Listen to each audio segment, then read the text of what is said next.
میں ہوں آپ کی شاعرہ اور ناول نگار نازیہ کنول نازی۔ آپ میرے چینل نازیہ کنول نازی ناولز کو سبسکرائب کریں اور ویڈیو شیئر کر دیں۔ محبتوں کا شکریہ۔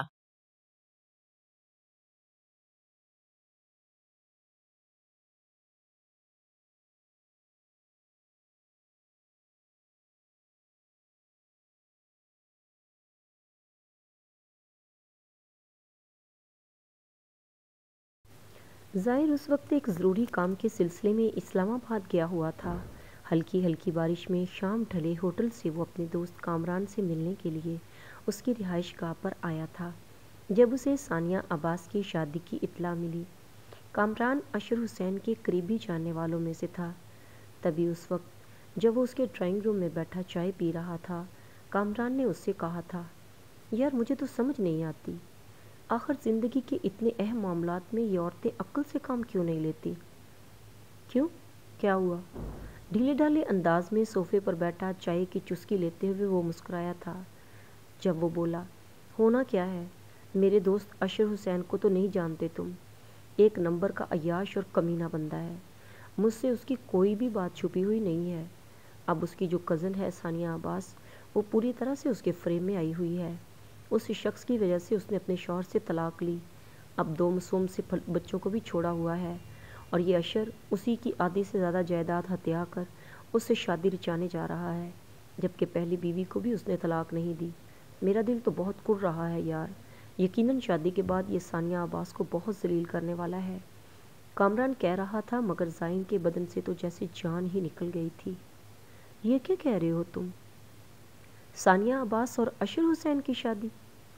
ہاں یار، ابھی کل ہی انویٹیشن آیا ہے مجھے، آج مہندی کی تقریب ہے، مگر میں نہیں جا سکا، میرے بیٹے کی طبیعت ٹھیک نہیں ہے۔ ویسے ایک لحاظ سے ٹھیک ہو رہا ہے، کیونکہ ثانیہ اب تک بھی بنا نکاح کے ایک ہی چھت تلے اس کے ساتھ رہ رہی ہے۔ تم خود سوچو یار، اشر جیسے عیاش بندے نے کیا کیا نہیں کیا ہوگا اس کے ساتھ۔ اس وقت کامران کے منہ سے نکلنے والے وہ الفاظ سام بچھو بن کر اس کے وجود سے لپٹ گئے تھے۔ مارے اشتعال کا اس کے چہرہ لال سرخ ہو گیا تھا۔